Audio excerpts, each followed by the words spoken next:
Welcome, everyone. This is Piney Fields, and you're listening to LOTRO Players News, where we take a look at the latest news in LOTRO and here at LOTRO Players. And this week we have with us Terry Adwin. Hi. Ariadnes. Hey, everybody. And Cinders. Hello. Hello, everyone, and let's head into the news, which isn't all that much. No major groundbreaking stories this week, except for the usual let's patch up a few things.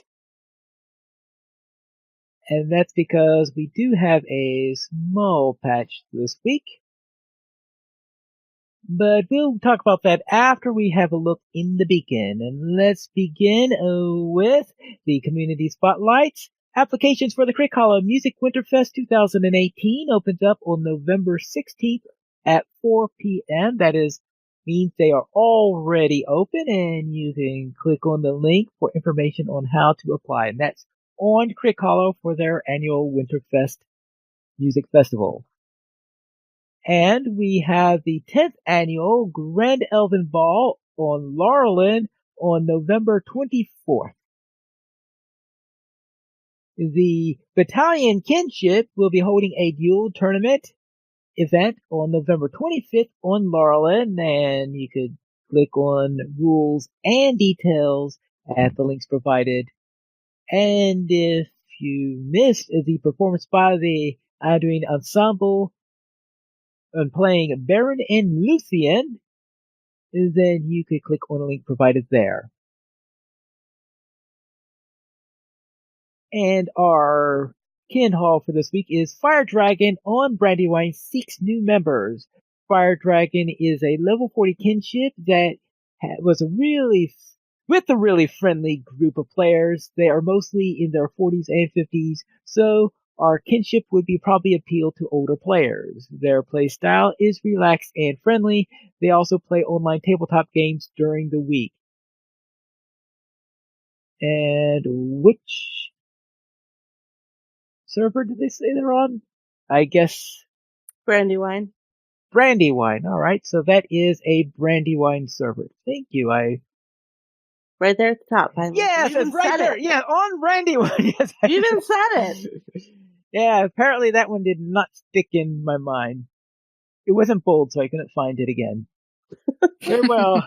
So if you are in Brandywine, then that is a potential kinship. If you are one of the more, let's see, more mature players, I guess. Let's go with distinguished. Distinguished, okay. Distinguished. All right, we'll go with distinguished then.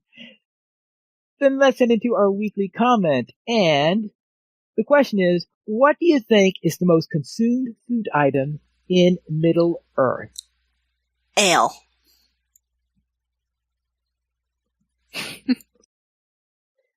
Given how often it drops out of the Hobbit presents, probably the stupid crayons.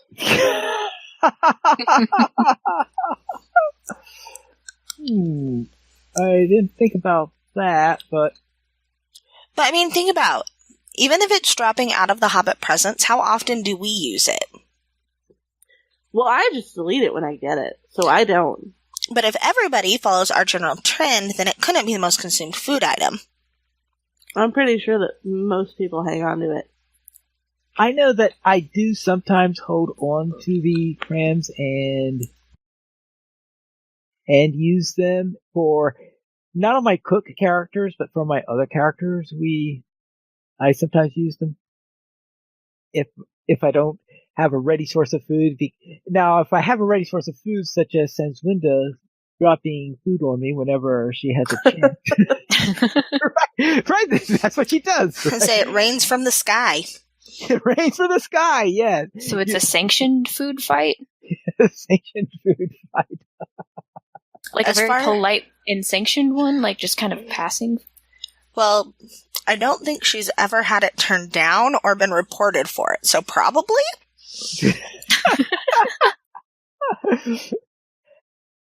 How about, by the way people keep on talking, first thing that came to my mind were pies. Ooh. But see, There really aren't that many pies as crafted food stuff that you can make, though.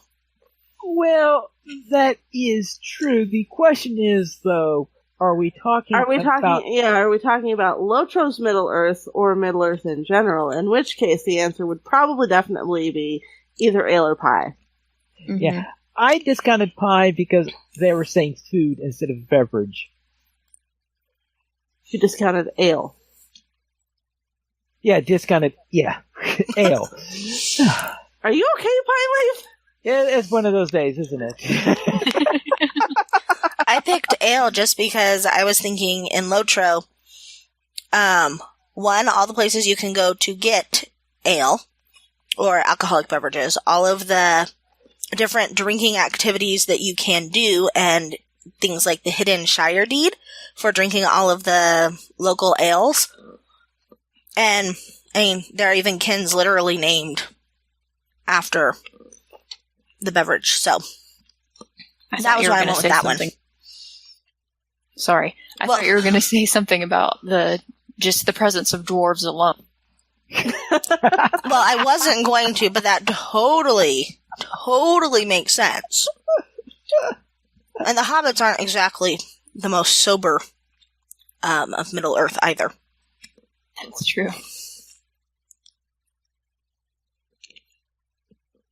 I guess you have a point there. Let's then head into our fan site news, where Fibro Jedi, Kathir fan fiction, Escape the Weaver's Den, which is the newest installment of that, is now available.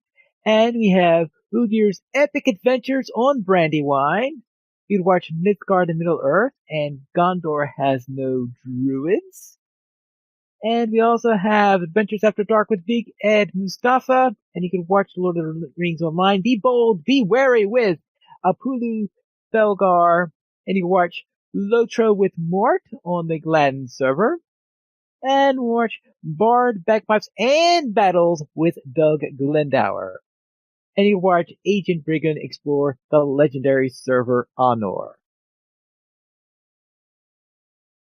And in news this week, legendary character server transfers are now available, but remember, you can only transfer between the two legendary servers. You can't go about transferring in or out of a legendary server to a non-legendary server.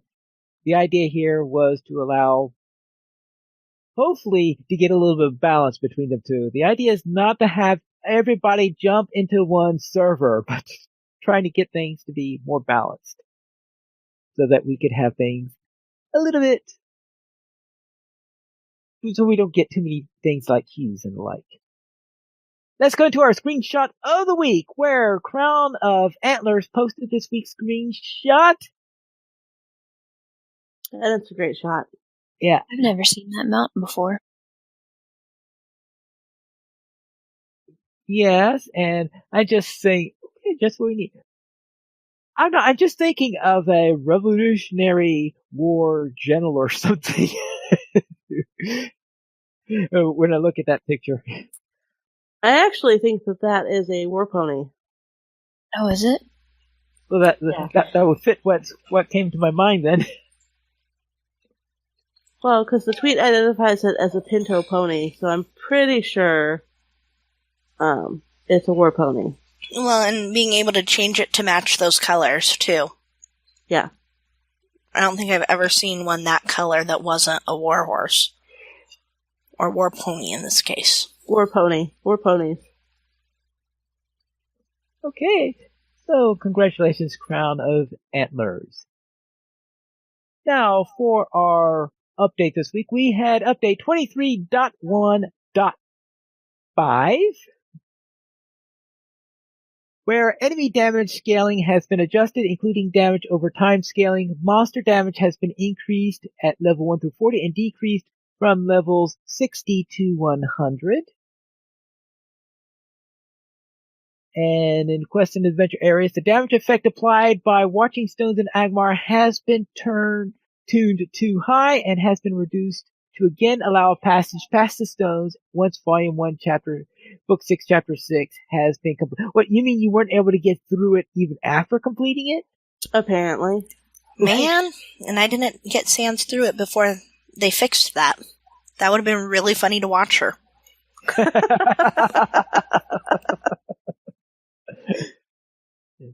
And Bingo Boffin is now active on the Legendary servers, and they are...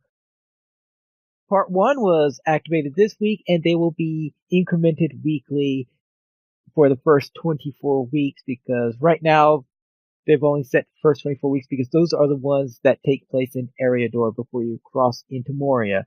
Right. So if you've been waiting to do Bingo on the Legendary server, remember it's going to be rolled out weekly as it was done on the original servers. Yay. I hear you're excited. I still haven't finished Bingo on the regular servers. I love the idea of Bingo.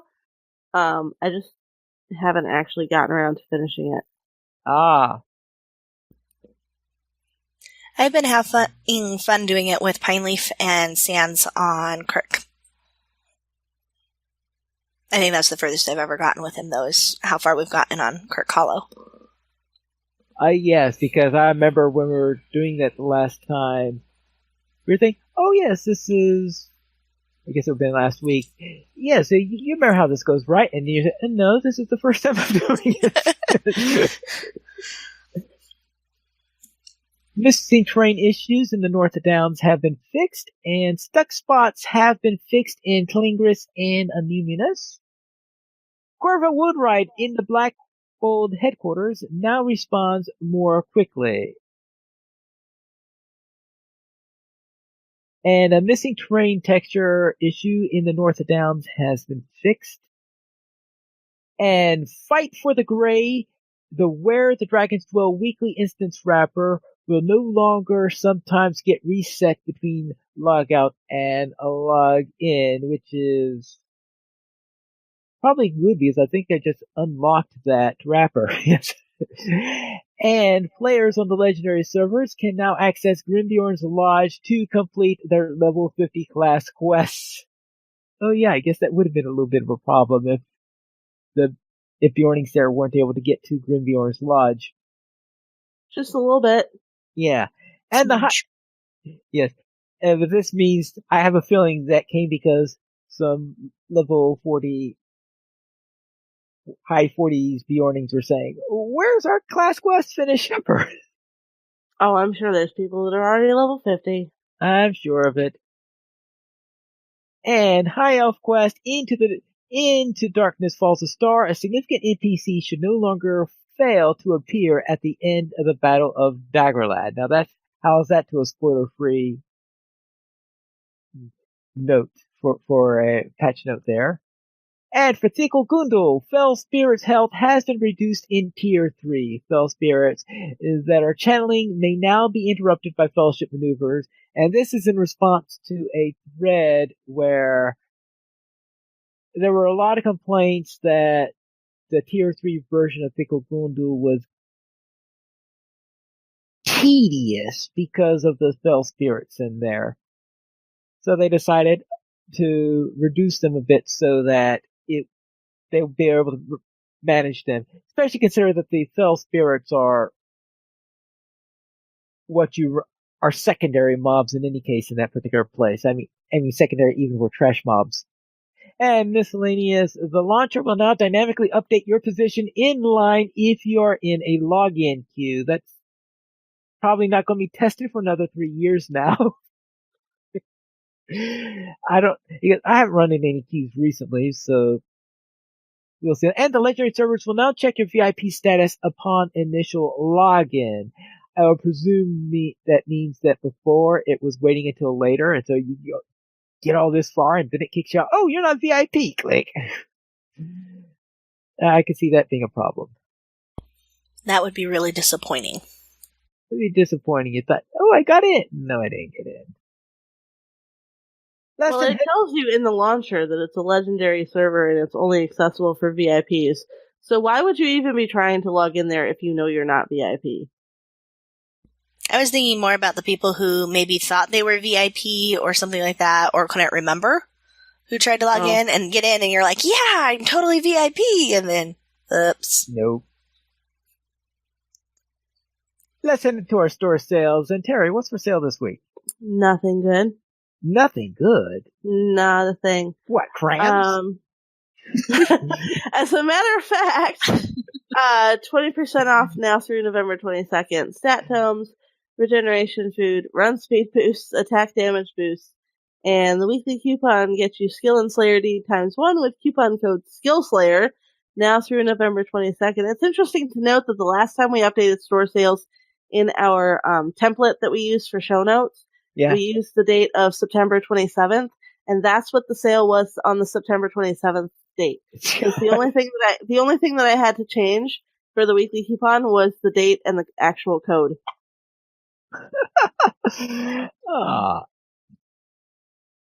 That's kind of funny. Yes. The LOTRO Players News Brax Memorial Pick of the Week is brought to us by The Secret Diary of Schmog the Golden. Warning, it contains spoilers. Well, it's a secret diary. Secret Life of Dragons! Yes. Let's look into Brax's Memorial Pick of the Week, where there are actually 2 picks this week, because Cosmetic LOTRO is back. Woohoo! So excited to see this.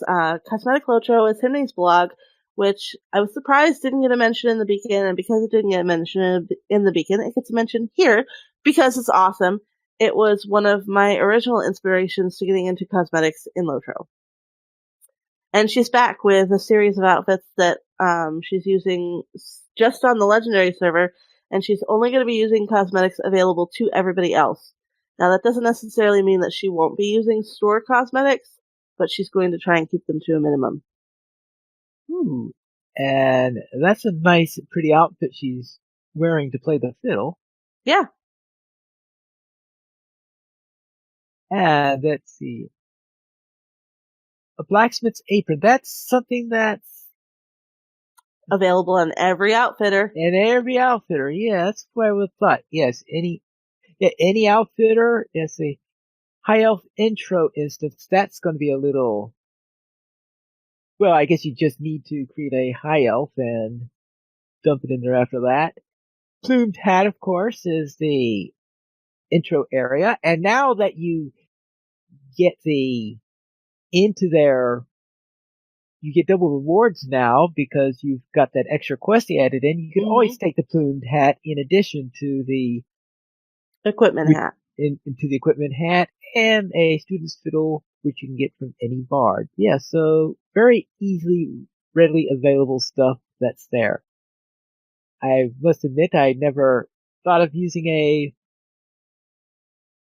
blacksmith set in order to play a fiddler, but you're a good cosmetic person if you know how to actually make that work.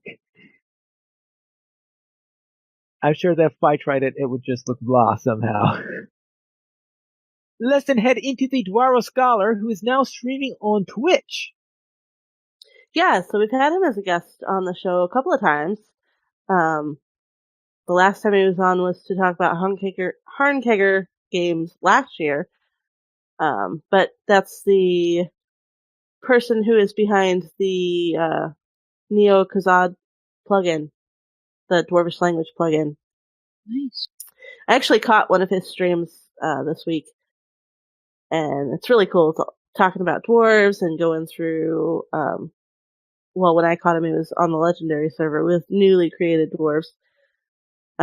We actually talked about the Zelruka, and he was talking about where they potentially came up with the name for the Zelruka, because it actually translates to Iron Hand in Kazad, and there's a group of dwarves in Tolkien lore that's called the Iron Fists that are known to come from the east. Ah. All right. That sounds... So if you're interested in dwarves and dwarvish culture, that's definitely something you want to follow on Twitch.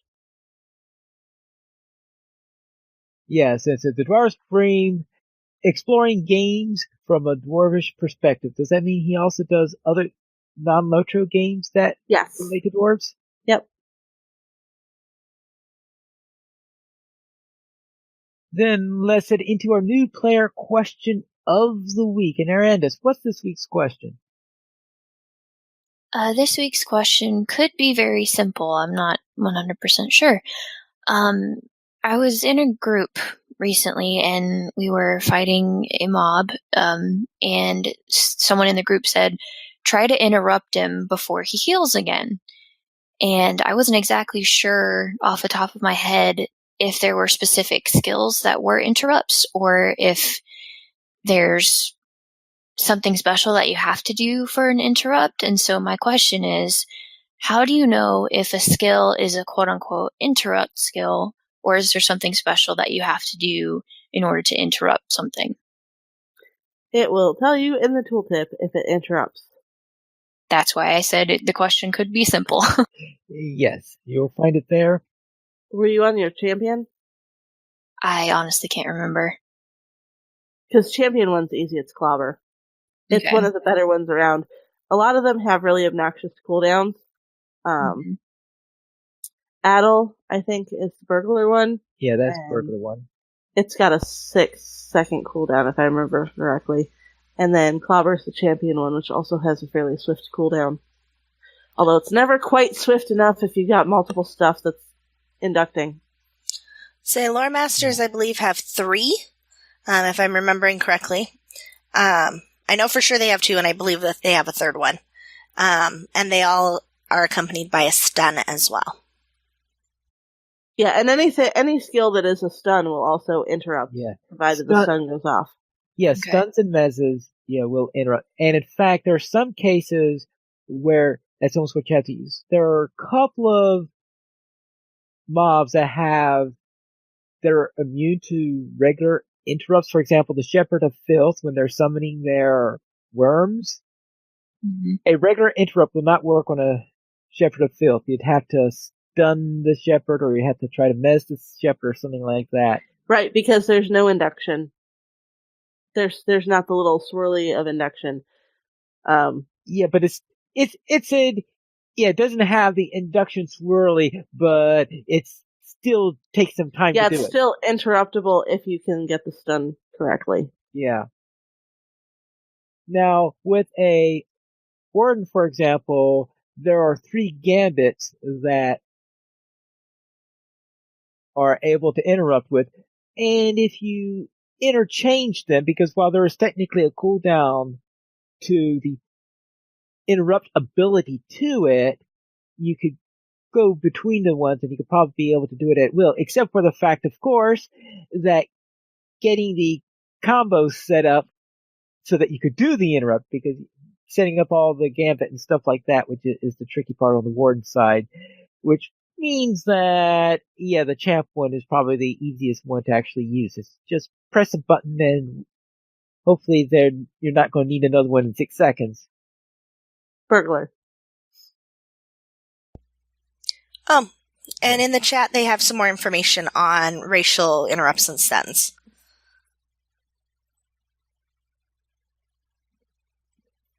Right.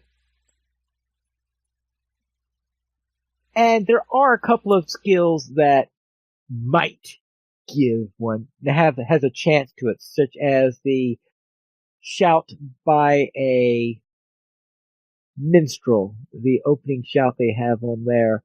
I think depending on how you trade it, has a chance to have a stun in there. Mm-hmm. Especially if you're in angry hands.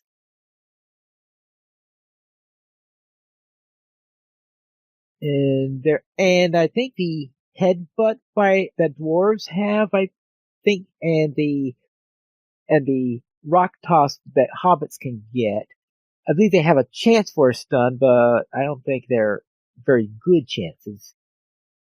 I think I've get it off maybe. Well, I so rarely use the skill in the first place that it's something that. Those 2 for a stone, I use it so rarely that when you add on top of that, the chance of getting actually getting the stun off with it, I rarely see it, but it does happen on occasion. Anything else? No, I think that's good. Thank you. Well, then let's into our week in LOTRO. And Cinders, what were you up to? So I actually got to do a few different things, just because I've been bored and trying to relax a little bit. So I played some new content in Aaron Mithrin with Sanctuary and Pineleaf, and opened up a couple of new book deeds, which I'm pretty sure are going to come up in Terry's highlights. So I'm not going to steal them. And I have been very good about not turning in the quests till we're all back together again. You know, it's really tempting because I want the rep. But I did that, and I think it was one of the first times where I've actually gotten to play with Sanstary and Pineleaf all together in their group. So I'm really excited. And then I played Creepside with Arendis, Terry Sands, and Greymaster at various points. The group was comprised of them. And that was a lot of fun. I'm finally actually able to talk Sands into playing Creepside now that the creeps are a little bit more powerful. And we're working on getting burglars ready to go so we can play Freepside when, you know, the creeps kind of lose out. And then I did an epic battle with Sands. And today, just before she left for work, and I only died once, but she went AFK in the middle to go to work, and I didn't know what to do because I've never done this epic battle before. I think this is literally my second epic battle that I've gotten to do. So it was a learning curve, and the jewelry that dropped out of it, though, was really a significant upgrade for both of us when we went back and looked at it. So that was fun, too. I now have over 80,000 morale without my pet out, so I was very excited. Terry, how was your week? Well, Terry Adwin met some more Zoruka dwarves and still does not like them. I have yet to meet a long mustache dwarf that I actually like. I don't want to help any of them. We are helping them, but I don't want to. We're helping them for other reasons, not just out of the goodness of our hearts. Like, we're getting something out of it, which at this point is her motivation, because she just really does not like them at all. She also discovered the first couple of pages of the Secret Life of Dragons, which is so cool. We went up to Glimmer Deep and found some clawed markings, and it was literally the most amazing thing I've ever heard. And I've heard some pretty amazing stuff in this game, and this was literally the most amazing stuff that I heard. I squealed so loud. I think people were pulling their headsets away from their ears because I squealed. Well, I think I was pretty much expecting that reaction since I had already known about it, and I was just knowing that Terry would go nuts when she heard this.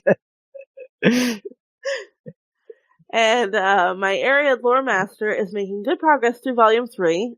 She did the skirmish, so she did the Rift skirmish where you have to rescue Gullidir because Calenglad was an idiot. I totally blame that on Calenglad. I mean, I'm sure it was really Halbrad's decision, but I'm blaming Calenglad for it because it was such a bad decision. I mean, there's literally no reason for Gullidir to still even be in Angmar. Like, who does that? Yes, you've been through this traumatic experience. We're just going to leave you in the horrible, awful place where it happened. We're not going to get you any kind of help. And, yeah. And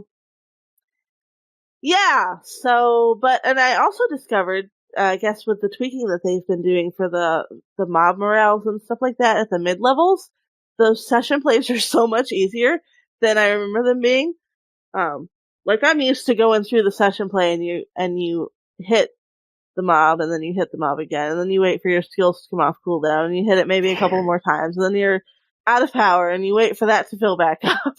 And no, I was like one-shotting the worms in that one ranger instance, where you eventually discover, spoilers, that Aragorn's grandfather bit the dust.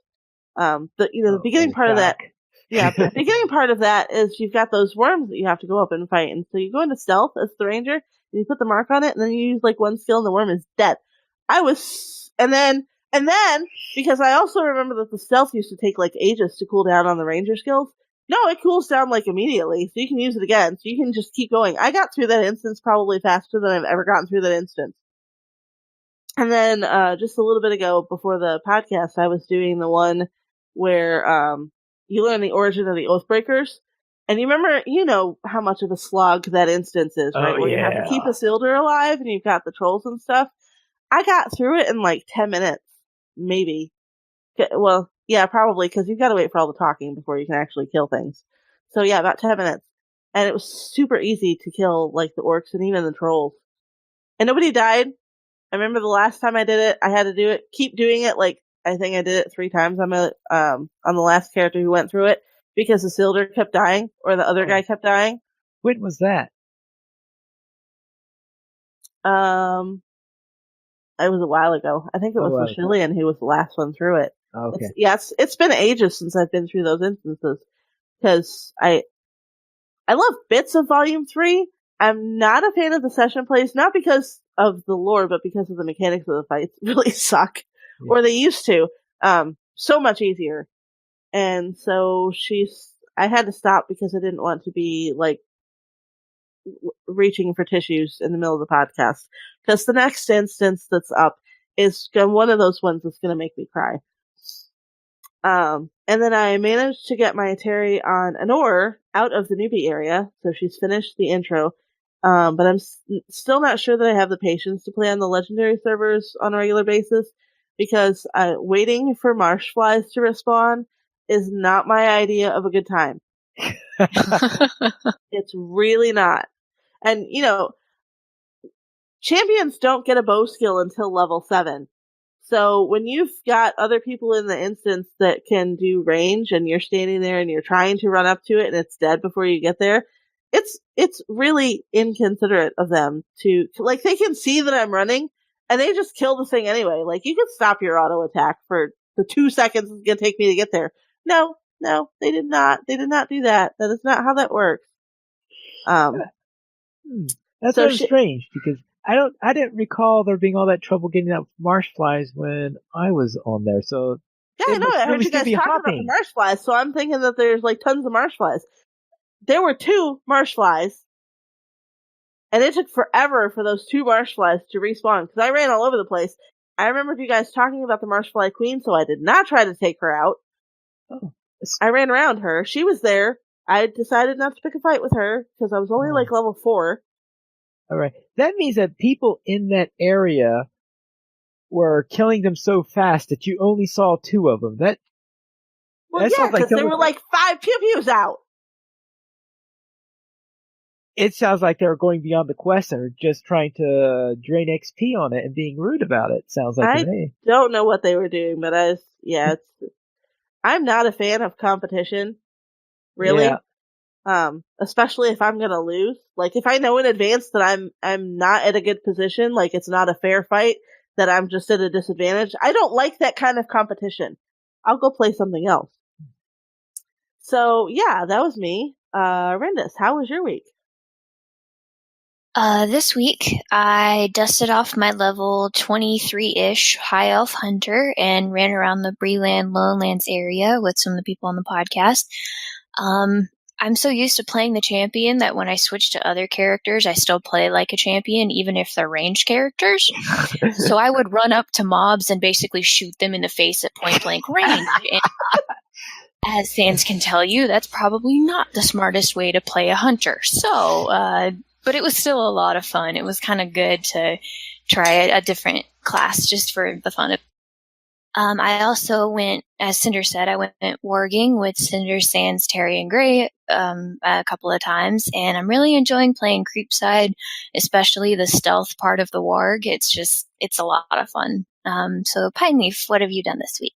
We'll begin with my Critical Hollow Warden, who completed the main quest lines in the Gray Mountain, which means that just before this show, I unlocked those daily resource instances that you do, which I guess is part of the end game there, because now I have all the instances and their resource instance versions, I think, are all unlocked now. Yeah. How much I actually do them, of course, will be a completely different matter. Yes. I try to say if you're saying that because you still have a way to go, or if you're saying that because, oh yeah, that treasure. Well, I don't do dailies, so. Well, neither do I. Usually don't either, but I will probably do the resource instances once just to see what they're like. I also don't do crafting, so there's that. Well, since I'm a cook, the resource instances aren't going to give me anything for crafting anyway, because cooks never get anything out of those things. That's true. That's even back when there used to be. I don't remember if there's anything. Oh, actually, I think in Mordor, and not Mordor, the crafting instances there actually gave stuff for all of it. I think you just clicked on the thing on those chests, and didn't you? I think that what they gave you was useful for no matter which one you work. At least something. I think it's like those chests that you find all through Mordor. I think is what they did. I forgot now. I haven't done any of those in a while, and of course I had so much cooking stuff in Mordor, it was ridiculous. I didn't even have to farm except to level up the farming skill. On Anor, I completed the Shire quests up through level 8. The idea there is I want to go up to level 8 and do each of the zones up to level 8. Then I'll go back to the Shire and continue on. And the reason I chose level 8 was because Bingo Boffin unlocked, and I was originally planning on doing it up to level 7, but when Bingo unlocked, of course, first quest in Bingo is level 8, I thought, okay, level 8 would be the one I do, then I'll go up to level 8, do the first Bingo quest, then I could go to the other areas, then I'll be back in the Shire for the next round of Bingo. I then had to decide what I was going to do about those crazy chicken quests, because they're level 6 quests, but I am not exactly one of those great enthusiasts about chicken play. Oh, come on. Well, the thing is, you've got these long treks where you have to have these marathon runs through various areas. Okay, would you rather try to do Crossroad Roads, or would you rather go working in the moors?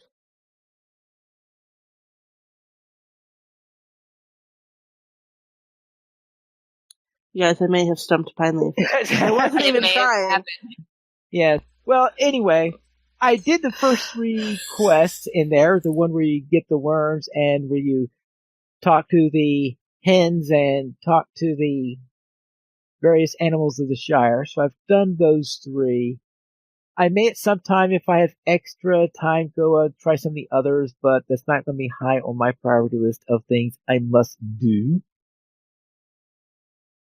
And then I participated in the Mythgard Friday night's fight, where we ran through Heligrod. And the idea there was to first run Heligrod so that we could do the first 3 wings at very low level so that we could unlock the dragon, because we had something like 18 people. So of course it wasn't a good number for doing the 12 player instances. So what we did is we divided that into 2 groups. We had the elite players went into one group, so 6 of those, and then the other one was 12 into the other one, and the elite group managed to finish the 2 instances faster than the 12. We had great leadership. Apparently so, yes. Yeah, things were a little bit less organized on the other one. So they came in through very quickly, and then we formed together. In all fairness, we ran it at level 50 instead of 57. Oh, that's right. We were running it at a level so that the lowest level character there would be able to get some good XP and to help her level up. You're right. We were running it at 57. I think maybe even the last one at 58. Then we reformed to do the Dragon Wing all together. We ran that, I think, 3 times. I think first we ran it at level 50-ish or so, just to beat up on the dragon. Then we ran it, I think, at 105, was it? And the dragon lasted a little longer there. Then I think at 115, that was actually a little bit more of a fight, but I have a feeling at 120 it would have been a little bit tougher.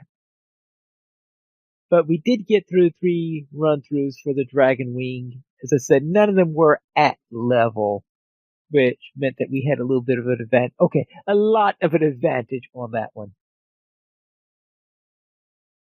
And that concludes my week in LOTRO. Let's then look at news beyond LOTRO, where we have another poem. I think it's been a while since we had a new poem by the Antipodean writer. In this case, it is Schmiegel under Misty Mountains. Under the mountains, I do. Let me start that again. Under the mountains do I drink their bitter waters. Memories shrink from years long gone when sun and sky shone down on me. Such days gone by I've put aside.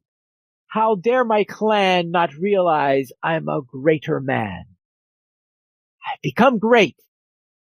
I and my ring, my precious gift, now am I king. I walk unseen when it I wear, as though I am comprised of air. The eagle stole it. Well, he tried. He drowned by accident and died. The ring was mine, my birthday gift. I cannot understand the rift between myself and my old kin. Those fools, curse them! For it was in those after days when lies they say about me drove me away. And so I left. I cursed them too. Without a kingdom, I must do what I must under the mountain stone, in darkness, comforting. Alone I made my home in hidden cave. Alone I live. My ring I'll save from prying fingers, sneaking eyes, and thieves, and tricksy orcs, and spy. Schmiegel forgotten, Gullum I. Live lone and hidden from the sky. No sun can pierce, no moon can see into the darkness surrounding me.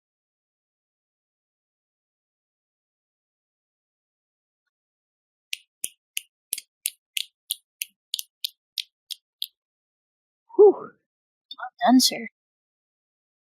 And that is our latest entry by the Antipodean writer. Then let's head into our current donations, where we currently have 21 supporters on Patreon. If you'd like to help to join this illustrious rate of players and help support LOTRO players, simply go to the donations page where you can support the Players Alliance on Patreon. There you'll find rewards, including a mention on the podcast of your choice, or even be a guest with us for an episode of LOTRO Players News. We did not receive any emails this week, but if you'd like to send us one, you can send it to podcast@LOTROplayers.com. You can also follow us on Twitter at the Players Alliance, at Players Ally, LOTRO Players at LOTRO Players, Arandis at Arandis, Pineleaf at Pineleaf, Senswinda at Senswinda, Terry Edwin at Terry Edwin, and Cinders at Emeralina. The Players Alliance has 2 live shows every Monday at 8:30 p.m. U.S. Eastern Time. You have DDO Players News, and every Saturday at 8:30 p.m. U.S. Eastern Time. You have LOTRO Players News. You can join us for our live shows at LOTROplayers.com/live. And that's all for tonight, and this is Pineleaf Mules reminding you to skirmish responsibly.